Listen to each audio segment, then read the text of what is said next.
Jaco, listen to this.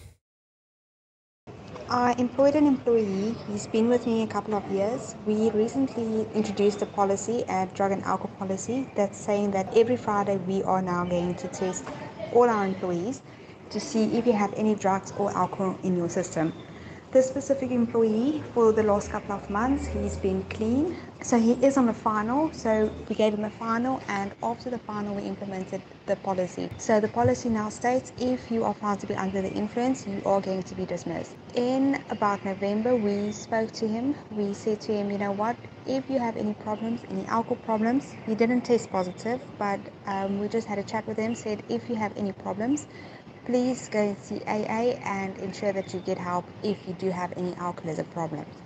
He didn't check in with anyone and he didn't do anything. Recently, we tested him again. He was found to be under the influence of alcohol. Now he's claiming that he's an alcoholic.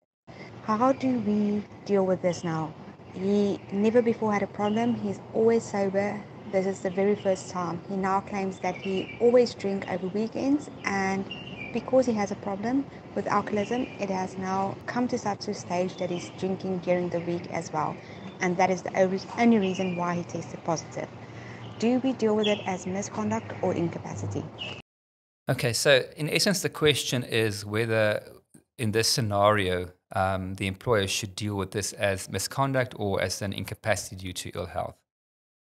Because alcoholism is viewed as a disease, so if an employee is an alcoholic, it needs to be dealt with in terms of the incapacity procedures. The fact that he was previously given a final written warning and only now comes to the fore with the claim that he's an alcoholic doesn't change the nature of the inquiry. So unfortunately, this employer will have to follow the incapacity route, give this employee the opportunity to go to rehab, and if he comes back and still has got this problem, then we can dismiss him based on incapacity, ill health. Who pays for the employee during rehab? Well, he's not being paid. He's not at work. It's no work, no pay. And the employer doesn't need to pay for the rehab. It's not at the employer's cost.